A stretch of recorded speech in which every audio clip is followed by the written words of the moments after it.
Total control. Bing, bing, bong, bong, bing, bong, bong. Bing, bing, bing, bing, bong, bong, bing, bing. So the story has just gone up on Infowars.com. If you go to their Twitter page, they brag in Washington about attacking train tracks with concrete blocks that they form at the site for sabotage and derailment of trains. Here we endorse crimes, again in their own words, here we endorse crimes like pouring concrete on train tracks. We also include a how-to video at bottom of the article. Then we have Amtrak derailing onto the highway, killing at least 3 and over 80 sent to the hospital, crashing down into cars, and all of that horrible carnage.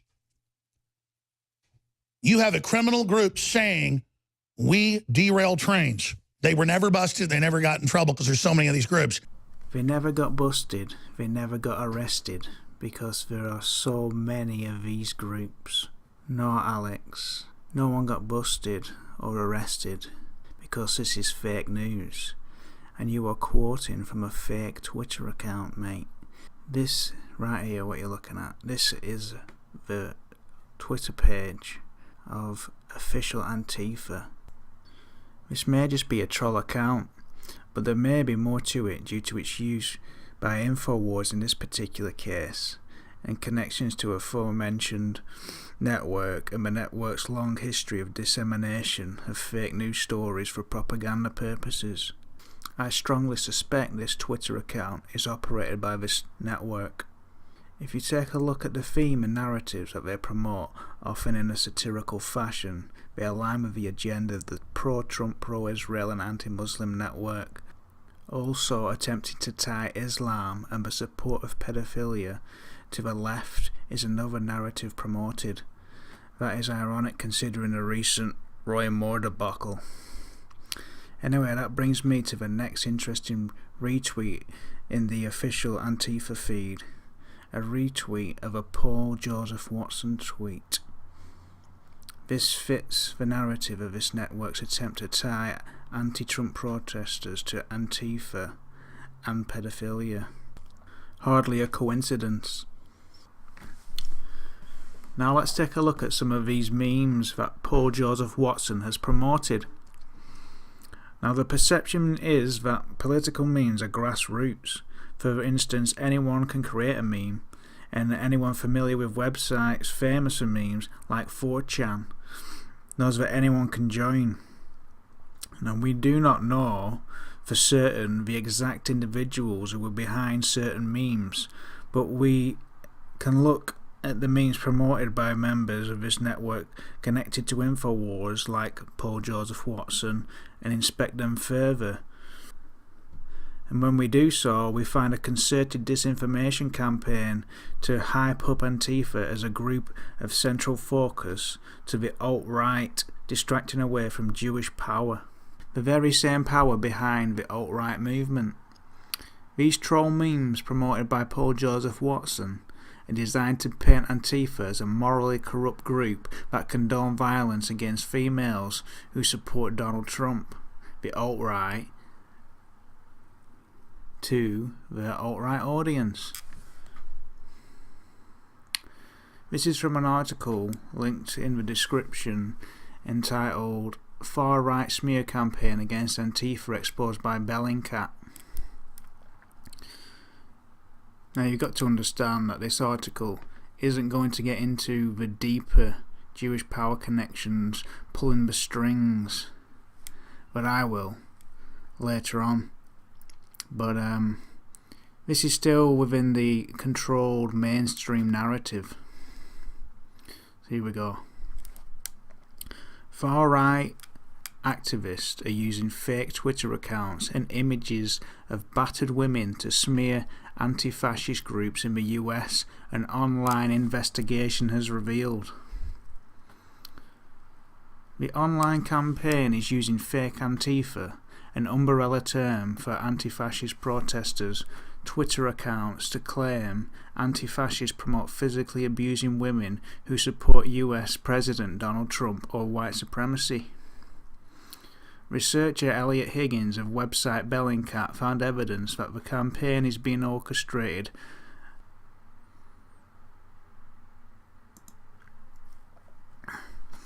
on internet message boards, 4chan, by far-right sympathisers. Well, we don't know for certain who are behind these meme campaigns, so concluding that we have far-right sympathisers is jumping to conclusions. It could be anyone, and not taking this into consideration as well as the big picture and the grand scheme of things is disingenuous and deceptive. Now, they may on the surface look to be far-right sympathisers behind these memes on these message boards, but that's as far as we can conclude at this point. One image shows the slogan, 53% of white women voted for Trump. 53% of white women should look like this. Above a picture of a woman with a bruised and cut face and an anti-fascist symbol. The woman pictured is actually a British actress, Anna Frail, and the photograph was taken for a Women's Aid anti-domestic violence campaign in 2007. The images first started circulating on social media late on August the 23rd after Charlottesville, with hashtags punch Nazis, hashtag make racists afraid again, and hashtag bash for fash. Accounts appearing to belong to anti-fascist groups tweeted these memes using these hashtags, calling on activists to physically attack women who voted for Trump. Mr. Higgins posted a screenshot of a call to action on the message board, which encouraged users to search online for images of domestic violence, add their own slogans such as "she deserved it for being a Nazi," then post them on social media using predetermined hashtags. As we can see from the screenshot, the posts made on the message board were from an anonymous source. We can, however, take a look at some of these Twitter accounts, and we can see the narratives being pushed on these feeds are associating the left with Islam and the promotion of Sharia law, the left with violence and justification of violence. These are the same narratives originally pushed by David Horowitz and Frank Gaffney. If you look at the dates on these posts, they were all made on the 24th of August 2017 after Charlottesville, which is a very interesting point because it was propaganda material like this that led to the incidents that took place there. These Twitter accounts have been inactive since the time, which shows that they were dummy or sock accounts set up for the specific purpose of getting these memes out on Twitter along with other propaganda. If you take a look at Jonathan Rogers' Twitter page, we see the location of the user being in Massachusetts. I do know from research I've done in the past that Seth Klarman, a wealthy hedge fund manager that heavily finances pro-Israel and Jewish groups that make up a well-connected network, operates out of Boston. If you look at his history, for instance funding Jewish right-wing watchdogs that attack media outlets for criticising Israel and his strong Zionist views, his character fits the mould for someone who would be on board with going after leftist activists and smearing them, taking into consideration what we'll touch on next.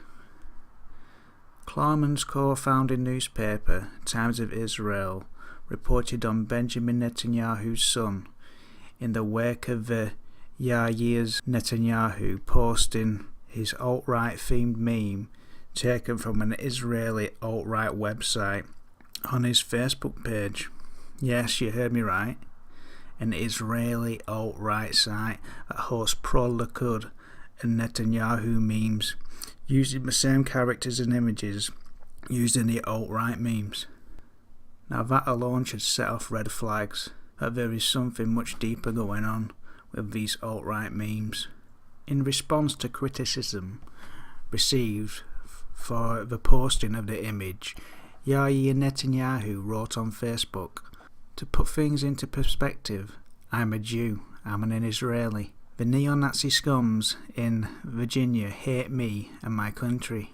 but they belong to the past. Their breed is dying out. However, the thugs of Antifa and Black Lives Matter, who hate my country, and America too in my view, just as much are getting stronger and stronger and becoming super dominant in American universities and public life. His views on the left being more of a threat to Israel than neo-Nazis aligns with the leaked ADL Reut report.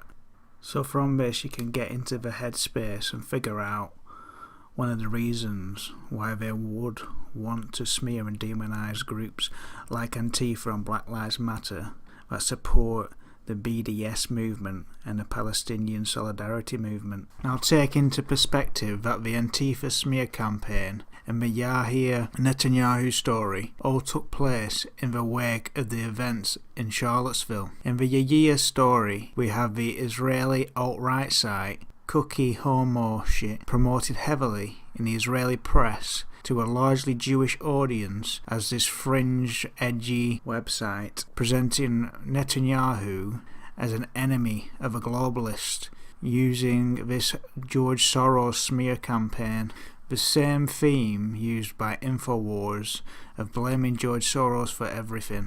Then you have the smear campaign associating Antifa condoning violence against women launched from 4chan onto Twitter on the 23rd of August. And InfoWars have a long-running smear campaign against Antifa as well. Now, in reference to the Israeli alt-right group, we have this quote from Dan Geffen, 26, a libertarian economist and long-time member of the Israeli alt-right community, gives a better depiction of the group.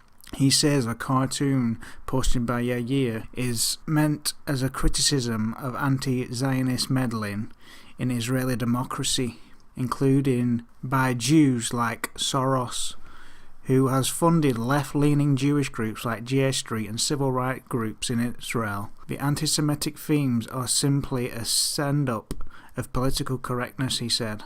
So you can now better understand all the smearing of George Soros done by this pro-Israel network operating in alternative media in the United States. Then we have this further fallout from the Yair Netanyahu situation. Daily Stormer's Andrew Anglin is given airtime on Israeli mainstream television Channel 2 to express his support for Yair Netanyahu. Can you believe this? Andrew Anglin, the American blogger who runs the neo-Nazi Daily Stormer website, told an Israeli television channel on Tuesday night that he supported Prime Minister Benjamin Netanyahu's son Yair for having posted a meme laden with anti-Semitic imagery. I stand with Yair and his memes, Anglin told Channel 2 in a video call that the channel said they edited down to remove offensive, hateful comments. And I'm glad to see that there's an alt-right in Israel who are standing against the corrosive influence in the West of the Jewish people. Oh, that isn't a correct depiction of what the Israeli alt-right group is, but Anglin is saying this in an effort to cover his arse a bit. Anglin continues, I'm defending Yair Netanyahu because he stood up against the Jews. Interesting narrative, Anglin. In response to Yair's posted meme, the Daily Stormer's main banner switched to one praising the Prime Minister's son with the text, the world's number one Yair Netanyahu's fan site. Now what Anglin is doing here, he's secretly working for this pro-Likud, pro-Israel network.